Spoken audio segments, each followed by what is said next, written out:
Assalamualaikum warahmatullahi wabarakatuh.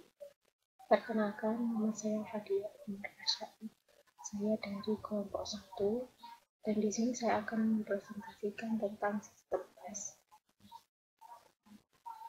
Sambungan. Semua unit itu harus tersambung. Unit yang berbeda memiliki sambungan yang berbeda. Adapun unit-unitnya yaitu satu CPU, memori, input, dan output. Sambungan memori itu memiliki tugas, yaitu yang pertama menerima dan mengirim data, yang kedua menerima address, yang ketiga menerima sinyal kendali. Sinyal kendali itu read, write, timing. Untuk sambungan input dan output yang memiliki tugas yaitu serupa dengan sambungan memori. Output menerima data dari komputer, mengirimkan data ke peripheral. Untuk inputnya menerima data dari peripheral, mengirimkan data ke komputer. Untuk sambungan input-output yaitu ada beberapa tugas.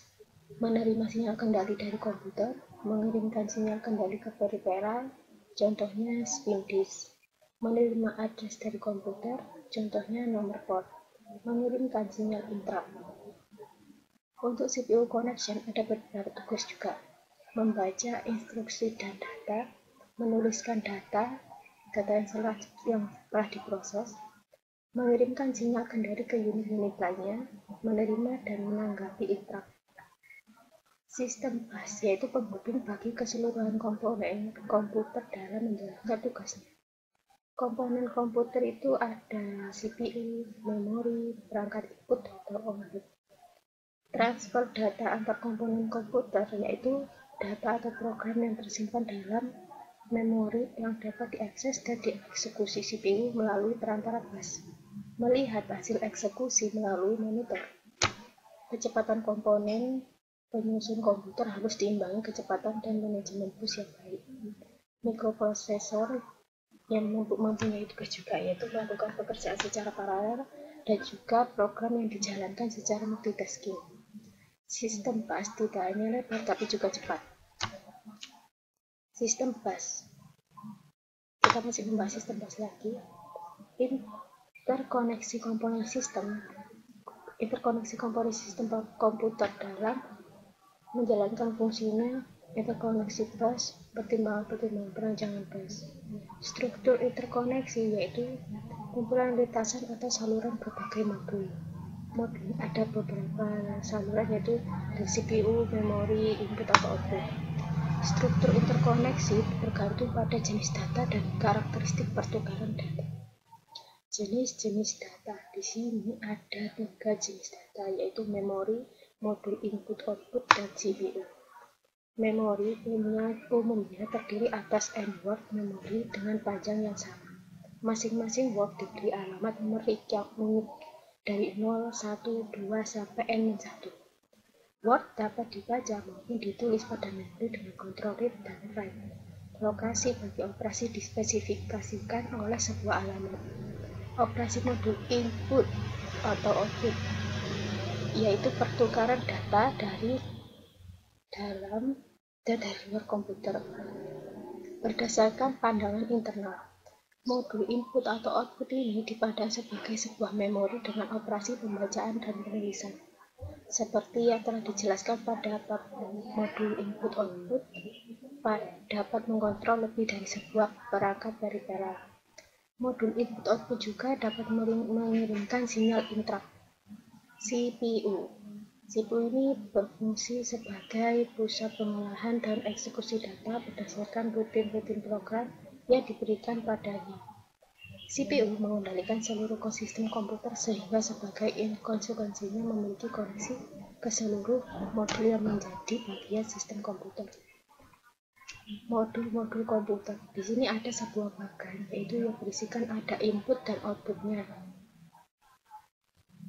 Ada inputnya yaitu read, write, address, dan lain-lain. Untuk outputnya ada data, internal data, eksternal data, sampai address juga ada di situ. Struktur interkoneksi.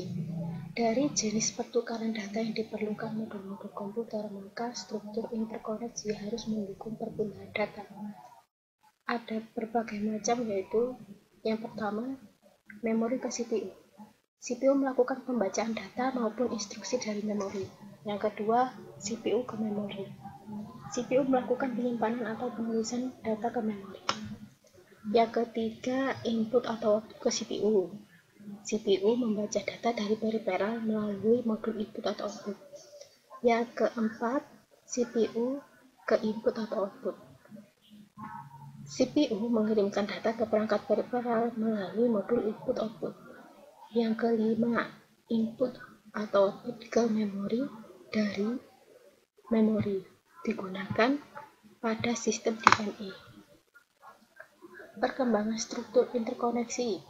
Sampai saat ini terjadi perkembangan struktur interkoneksi, namun yang banyak digunakan saat ini adalah sistem bus.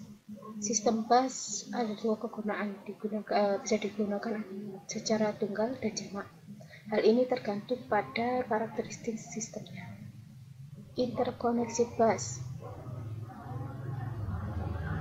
lintasan komunikasi yang menghubungkan dua atau lebih komponen komputer. Sifatnya ada sifat penting dan merupakan syarat utama. Media transmisi yang dapat digunakan bersama oleh sejumlah perangkat yang terhubung padanya. Digunakan bersama yaitu diperlukan aturan main agar tidak terjadi tabrakan data atau kerusakan data yang ditransmisikan. Walaupun digunakan bersama, namun dalam satu waktu hanya ada sebuah perangkat yang dapat menggunakan bus. Interkoneksi bus. Pada struktur bus, sebuah bus biasanya terdiri atas beberapa saluran. Sebagai contoh, bus data terdiri atas 8 saluran sehingga dalam satu waktu dapat mentransfer data 8 bit. Secara umum, fungsi saluran bus dikategorikan dalam 3 bagian. Yang pertama saluran data, yang kedua saluran alamat, dan yang ketiga saluran kontrol. Ini adalah pola interkoneksi bus. Di situ di atasnya terdapat CPU, memori, input, dan output. Di bawahnya ada control line, address line, data line. Di situ sudah terdapat jalannya sendiri. Ini adalah bagannya sesuai dengan aturannya tadi, dari CPU ke memori, memori ke CPU, input, output. Untuk saluran data, lintasan bagi perpindahan data antar modul. Secara kolektif, lintasan ini disebut bus data. Umumnya, jumlah saluran terkait dengan panjang word, misal 8, 16, 32 saluran. Tujuannya yaitu agar mentransfer word dalam sekali waktu. Jumlah saluran dalam bus data dikatakan lebar, dengan satuan bit, misal lebar bus 16 bit. Untuk saluran alamat atau address bus digunakan untuk menspesifikasi sumber dan tujuan data pada bus data. Kegunaan yang kedua yaitu mengirim alamat word pada memori yang akan diakses CPU. Tugas yang ketiga digunakan untuk saluran alamat perangkat modul komputer saat CPU mengakses suatu modul. Semua peralatan yang terhubung dengan sistem komputer agar dapat diakses harus memiliki alamat.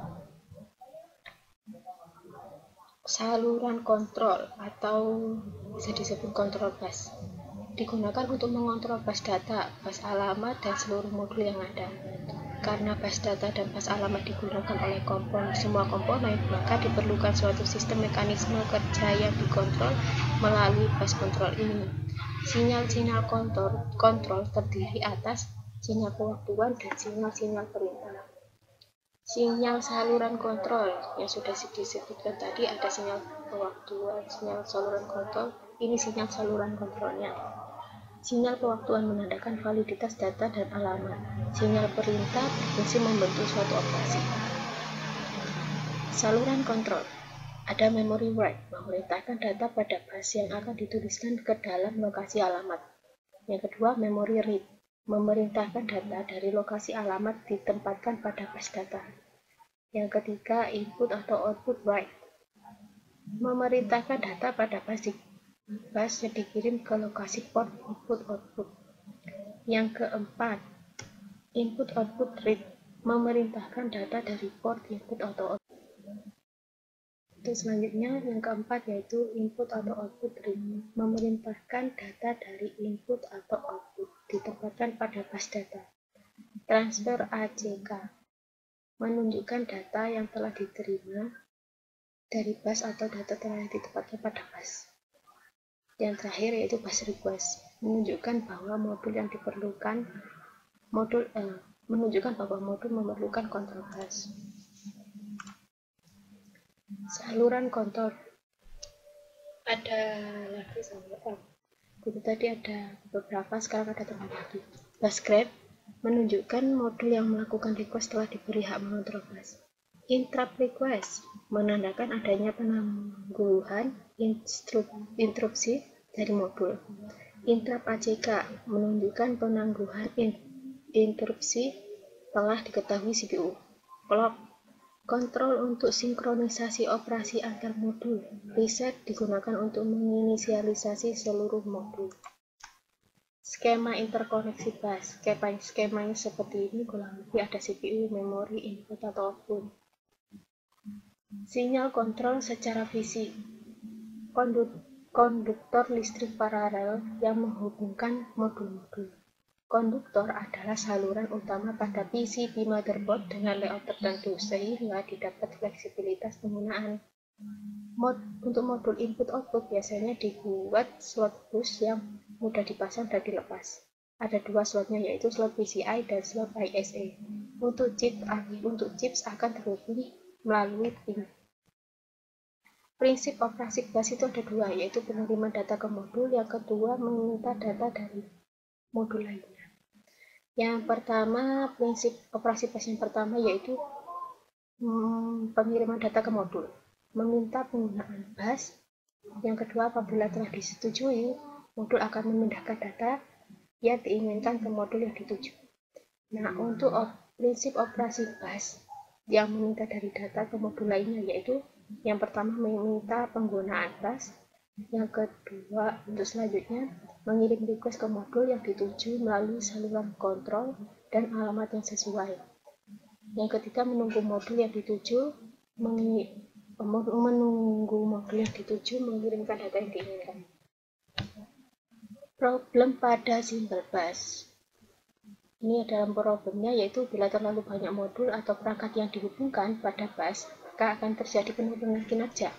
Bila terlalu banyak modul, maka akan terjadi penurunan kinerja juga. Banyak device pada bus tunggal yang menyebabkan propagation delay.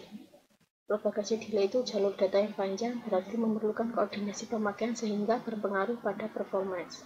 Antrian penggunaan bus semakin panjang. Terus dimungkinkan habisnya kapasitas transfer bus sehingga memperlambat data. Oke, oleh karena itu kebanyakan sistem bus menggunakan multiple bus. Nah, ini adalah hierarki multiple bus.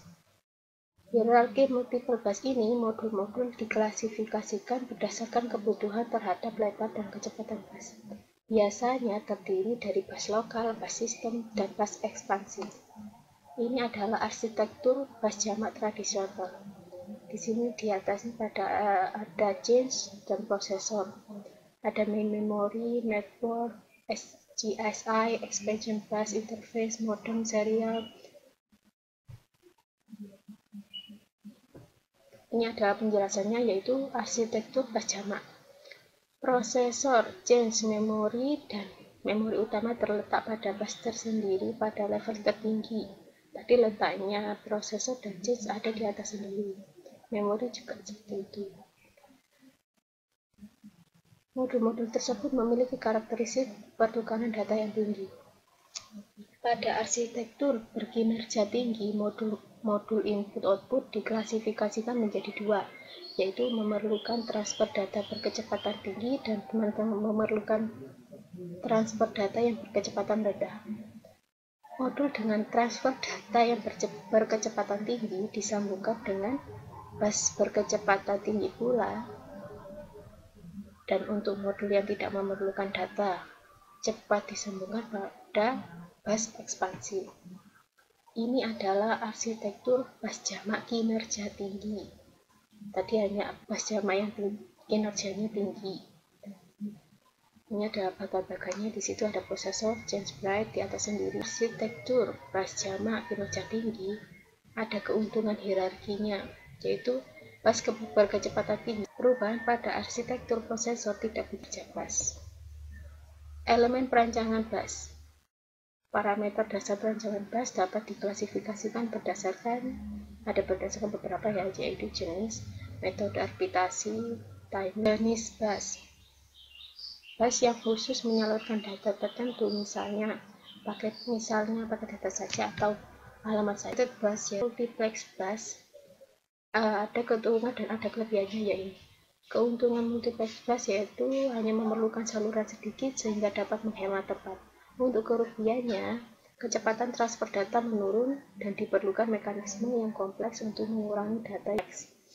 Multiplexer adalah jalur bersama untuk address dan data, namun penggunaannya pada saat yang berbeda. Untuk metode arbitrasi, tadi sudah dijelaskan, saya menyebutkan tadi arbitrasi, access control logic. Fungsinya yaitu mengatur pertukaran data melalui bus. Ada timing, tadi sudah disebutkan timing. Yang terjadinya event pada bus ditentukan oleh sebuah pewaktu. Sebuah transmisi disebut siklus waktu. Semua perangkat modul pada bus dapat membaca atau mengetahui siklus clock. Biasanya satu siklus untuk satu event. Model ini mudah diimplementasikan dengan cepat namun kurang fleksibel. Peralatan yang beda kecepatan operasinya biasanya digunakan untuk modul-modul tertentu yang sudah jelas karakteristiknya. Untuk pewaktuan sinkron, ini ada pewaktuan asinkron dan pewaktuan sinkron. Untuk pewaktuan sinkron yaitu sinkronus, event ditentukan oleh sinyal clock. Yang kedua, kontrol bus termasuk jalur clock. Transmisinya 1 ke 0, dapat membaca jalur clock. Biasanya sinkron terjadi pada tepi naik atau leading edge. Suatu event biasanya dimulai pada awal siklus. Untuk pewaktuan asinkron, terjadi pada bus tergantung event sebelumnya sehingga memerlukan sinyal transfer. Sistem ini mampu menggabungkan kerja modul yang berbeda asalkan aturan transfernya sama. Nah, untuk lebar bus ini sangat mempengaruhi sistem komputer. Semakin lebar bus, maka semakin besar data yang dapat ditransfer sekali waktu. Semakin besar bus alamat, maka akan lokasi yang dapat direferensikan untuk jenis transfer data. Dalam sistem komputer, operasi transfer data adalah pertukaran data antar modul sebagai tindak lanjut. Saat operasi baca atau read, yaitu terjadi pengambilan data. Operasi penulisan untuk jenis transfer data yaitu tadi sudah saya jelaskan. Terakhir ada bus harus mampu menyediakan layanan saluran bagi semua operasi komputer. Di sini ada berbagai macam contoh bus. Yang pertama yaitu bus ISA, ada bus PCI, ada bus USB, ada bus SCSI, dan ada bus P1394 atau biasanya disebut dengan fireware. Saya akan menjelaskan tentang contoh-contoh bus ini. Nah, untuk contoh bus yang pertama yaitu bus ISA atau bisa disebut dengan Industri Standard Architecture. Singkatannya ISA. ISA ini ada berbagai macam juga, ada beberapa ya.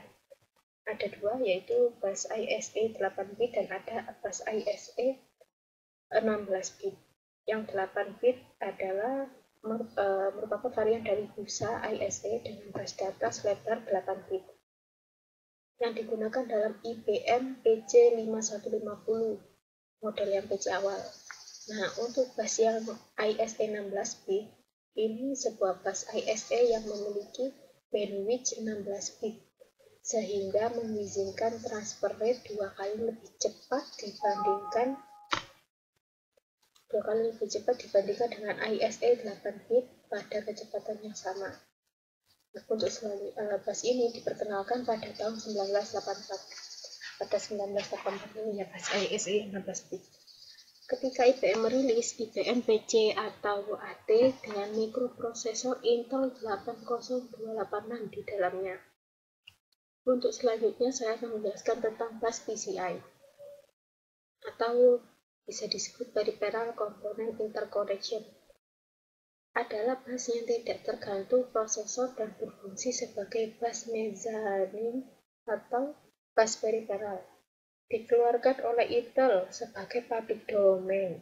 PCI memiliki kinerja tinggi untuk sistem input-output berkecepatan tinggi seperti video adaptor, NIC, disk controller, sound card, dan lain-lain. Untuk standar PCI adalah 64 saluran data pada kecepatan 33 MHz. Laju transfer data 264 MB per detik atau 2,112 GB per second. Keunggulan PCI tidak hanya pada kecepatannya, tetapi juga murah dengan keping yang sedikit. Untuk jalur pada bus PCI yang wajib ya, yaitu jalur sistem clock and reset. Ada address dan data. 32 jalur multiplex address atau data. Yang kedua jalur validasi. Interface control, arbitrasi not shared direct connection to PCI bus arbiter. Ada juga error lines. Jalur-jalur pada bus PCI yang opsional. Jadi yang wajib sekarang ada yang opsional. Yang pertama interrupt lines, change modes, 64 bit bus extension, additional 32 lines, time multiplexed 2 lines to enable device to agree to use 62 bit transfer, JTAG atau boundary scan. Nah, ada lagi yang namanya bus USB. Semua perangkat peripheral tidak efektif apabila dipasang pada bus berkecepatan tinggi PCI. Sedangkan banyak peralatan yang memiliki kecepatan rendah seperti keyboard, mouse, dan komputer dan printer. Sebagai solusi 7 variabel komputer yaitu compact, DEC, IBM, Intel, Microsoft, NEC, dan Northern Telecom. Itu bersama-sama merancang bus untuk peralatan input-output yang berkecepatan rendah. Standar yang dihasilkan dinamakan Universal Standard Bus. Jadi bus USB ini kepanjangannya Universal Standard Bus. Nah, untuk keuntungan yang didapat yaitu pemakai tidak harus memasang tombol atau jumper pada PCB atau peralatan. Pemakai tidak harus membuka casing untuk memasang peralatan input atau output yang baru. Yang ketiga keuntungannya yaitu hanya satu jenis kabel yang diperlukan sebagai pendukung. Yang keempat dapat mensuplai daya pada peralatan input atau output. Untuk yang kelima memudahkan pemasangan peralatan-peralatan yang hanya sementara dipasang pada komputer. Untuk keuntungan yang 6, tidak diperlukan reboot pada pemasangan peralatan baru dengan USB. Nah, untuk bus USB ini, bandwidth total USB ada 1,5 MB per detik. Bandwidth itu sudah mencukupi peralatan input atau output yang berkecepatan rendah seperti keyboard, mouse, scanner, telepon, peralatan telepon digital, printer, dan lain sebagainya. Kabel pada bus terdiri dari 4 jawat untuk 2 data dan untuk 1 power lebih dari 5 volt dan 1 untuk ground. Sistem pensinyalan mentransmisikan sebuah bilangan 0 sebagai transisi tegangan dan sebuah bilangan 1 bila tidak ada transmisi tegangan. Untuk bus ada bus SCSI SCSI itu kepanjangan dari Small Computer System Interface, adalah perangkat peripheral eksternal yang dipopulerkan oleh Macintosh pada tahun 1984. Untuk SCSI ini merupakan interface standar untuk drive CD-ROM. Peralatannya audio, hard disk, dan perangkat penyimpanan eksternal berukuran besar. SCSI menggunakan interface paralel dengan 8,16 atau 32 saluran data. Konfigurasi SCSI umumnya berkaitan dengan bus, walaupun pada kenyataannya perangkat-perangkat tersebut dihubungkan secara daisy chain. Untuk perangkat bus SCSI memiliki dua buah konektor, yaitu konektor input dan konektor output. Seluruh perangkat berfungsi secara independen dan dapat saling bertukar data. Misalnya, hard disk dapat meng-backup diri ke tape drive tanpa melibatkan prosesor. Ada macam versi bus SCSI, ada 3 macamnya SCSI itu. Ada SCSI yang pertama dibuat pada 1980, memiliki 8 saluran data dan beroperasi pada kecepatan 5 MHz. Versi ini memungkinkan sampai 7 perangkat dihubungkan secara daisy chain. Untuk SCSI yang kedua pada tahun 1992 dengan spesifikasi 16 atau 30 saluran data, kecepatannya 10 MHz. Untuk SCSI yang ketiga itu mendukung kecepatan yang lebih tinggi, sampai saat ini masih dalam tahap penelitian yang ketiga ini. Nah, untuk yang terakhir ada bus P1 P1394 atau biasanya disebut dengan fireware.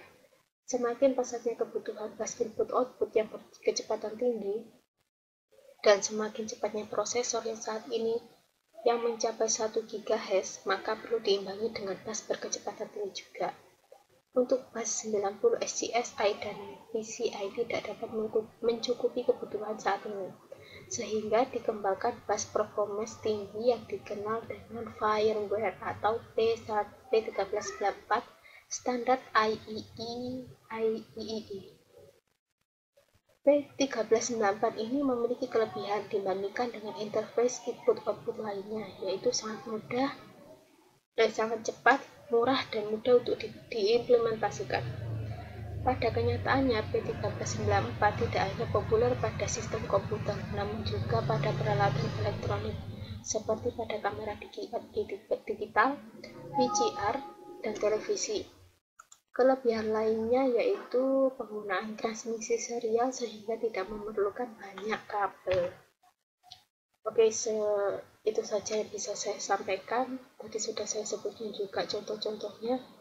Sekian dari saya, apabila ada salah kata dan kurang lebihnya mohon maaf. Wassalamualaikum warahmatullahi wabarakatuh.